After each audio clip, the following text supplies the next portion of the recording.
A lot of the pieces are beginning to come together in the Travis and Jamilyn Juetten case. And today, I have some answers to some of your questions.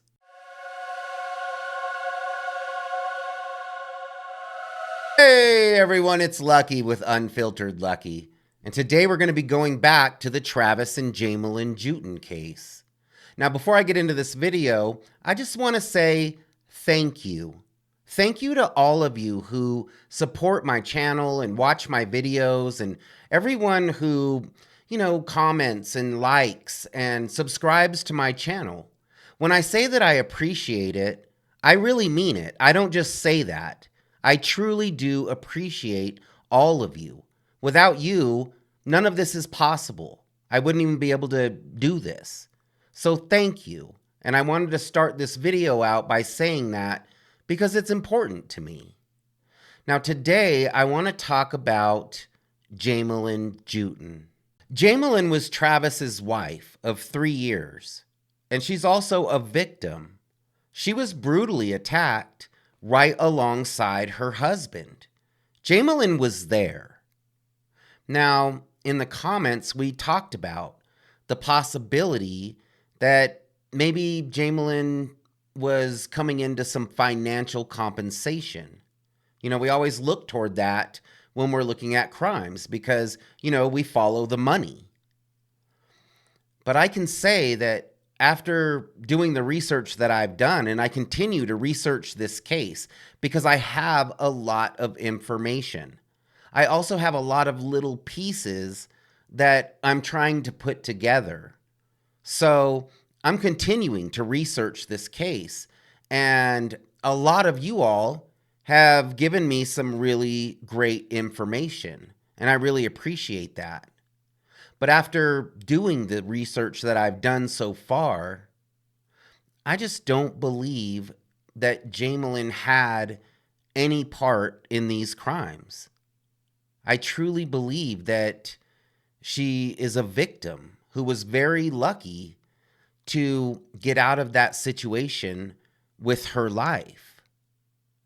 Now, we had talked about, the possibility that Jamilyn received money from the sale of the house. They sold the farm. They sold the house where Travis and Jamilyn were attacked. They sold that house for $1.5 million, according to Zillow. But Jamilyn didn't receive one dime from the sale of that house. Travis and Jamilyn didn't own that house, so they didn't receive any money when that house was sold. Now, there was no life insurance payout that went to Jamilyn, so we can assume that Travis didn't have life insurance. And really, Jamilyn had nothing to gain and everything to lose in this tragedy. Jamilyn suffered extensive injuries. We've been saying that she was stabbed 19 times, but according to a comment made by Jamilyn, she was stabbed 21 times. She suffered fractures to her back as well as her skull, a punctured lung, and deep lacerations to her face and her hands. So, Jamilyn suffered extensive injuries in this attack.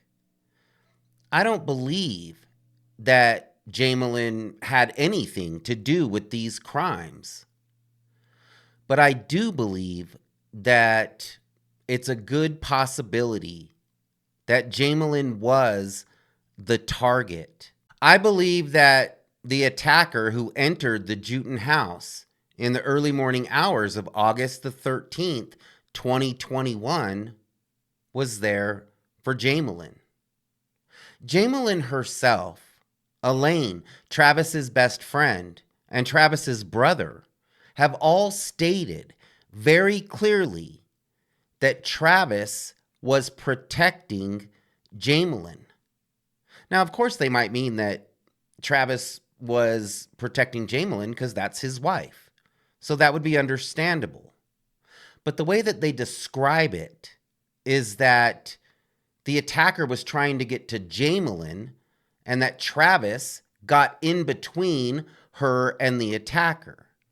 That's how Jamilyn has kind of described it, in my opinion. Now, how would they know that this attacker was there for Jamilyn, or that this attacker was trying to attack Jamilyn and Travis got in the middle of it to protect his wife? This is just one of the details that makes me believe that Jamilyn was possibly the target in these crimes. Something else that I think is very interesting is that the majority of Jamilyn's injuries were in her back. So when you look at the injuries, it looks as though this attacker was stabbing her in the back in possibly a downward motion. So when I think about this in my head, I think about Jamilyn maybe down on her knees, maybe in, a fetal position, and that she's being attacked from behind by this attacker. These wounds look like this blade was coming straight down. Now, another one of Jamilyn's injuries that caught my attention is the slash to her face. A lot of times when a victim suffers an intentional laceration to their face, a lot of times that's an indication. It's very personal, very angry. It's a very deliberate type of wound. It could mean jealousy, or like I said, someone who is extremely angry about a personal issue. So that definitely caught my attention. The amount of injuries and the extent of the damage is a good indication that this was a very personal crime. Someone who wanted to ensure that Travis and Jamilyn did not survive. Now, thankfully, Jamilyn did survive. And, I want to make it very clear that just because I do believe that Jamilyn was the target, I don't believe by any means that she's at fault in any way. Jamilyn's a victim. Jamilyn, in my opinion, had no idea that this crime was going to take place. Now, did she know that maybe there was some friction with some other people, or did she know that something could possibly happen? I think that's a possibility. Now, something else I want to talk about is the relationship between Travis's family and Jamilyn. She seems to have a good relationship with Travis's biological dad and brother in California. But as far as Travis's mom and that side of the family, it does appear as though there's some animosity. There's some problems there. Now, I keep going back to what Travis's brother said when he said that he felt like these crimes happened because Travis and Jamilyn were leaving to Hawaii. That's just something that I keep thinking about because, in my opinion, it basically means that he feels as though someone attacked them because they did not want them to leave. He also said that nothing in the house was disturbed or stolen. Now, a lot of us have questioned Travis's family's actions, we'll say, towards Jamilyn after this crime occurred. We were basically saying, well, after these crimes happened, Travis's family was being mean to Jamilyn. So maybe that would be an indication that they felt like Jamilyn had something to do with these crimes. In my research, I don't feel like Jamilyn and Travis's family were just having problems after these crimes occurred. In my opinion, Travis's family has always had a problem with Jamilyn. I don't feel like this was something that just started after these crimes occurred. Now, that doesn't mean, I guess, that Travis's family doesn't maybe blame Jamilyn. Maybe they do. I don't know why they would, but maybe it has something to do with, why Travis's family and Jamilyn didn't get along even before the crimes. So I just wanted to point that out because it would seem odd if Jamilyn had a great relationship with Travis's family, and then after these crimes, they basically turned their back on her and were mean to her. In my opinion, that's not how it happened. In my opinion, I think that there was always problems between Travis's family and Jamilyn. Just as I've said in my previous videos, I do believe that this crime was carried out by someone who knew Travis and Jamilyn. And I believe that Travis and Jamilyn knew this attacker. Now, as I said in my last video, this attacker was wearing a mask, a full mask. So, of course, Jamilyn wouldn't be able to identify this individual. But in my opinion, I do believe that there was something ongoing, maybe an ongoing problem that built up to this. In my opinion, Jamilyn has an idea of who could have committed these crimes. In my opinion, Jamilyn has a theory of who could have done this. Now, we always have to remember that this is an ongoing investigation.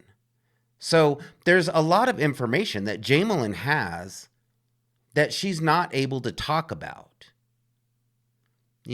This investigation's ongoing. So there is probably a lot of information that Jamilyn has that she's unable to share. One thing that I can say about Jamilyn Juetten is that I've read a lot of her posts. I've read a lot of her comments. I've read some of her comments in this comment section on these videos. So Jamilyn is watching these videos and she has commented. And one thing that I can say is that if there's something that I've noticed about Jamilyn, it's that she's very kind. She appears to be very understanding. Although she does express that this is a very traumatic situation, which I can imagine that it would be. I can't even imagine what Jamilyn Juetten has been through. But one thing that I can say is that she's very kind. And although this is probably something that's very difficult for her, she does, get into the comment section. She does make posts and she does, talk about this tragedy. There's a lot of information that she can't share.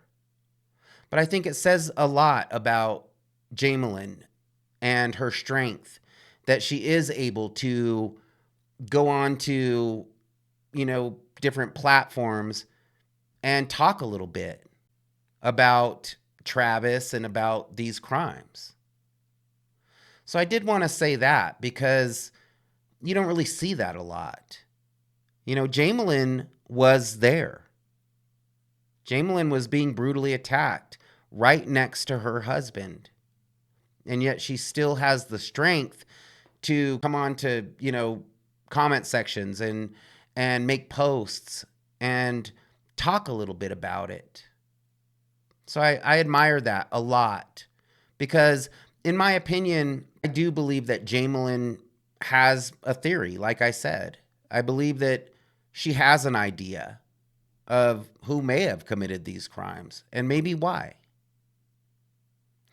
Now, a lot of information is coming in right now, and I'm looking at a lot of information. I'm trying to confirm a lot of information. That's the thing. I get a lot of information, but then I have to go and confirm this information.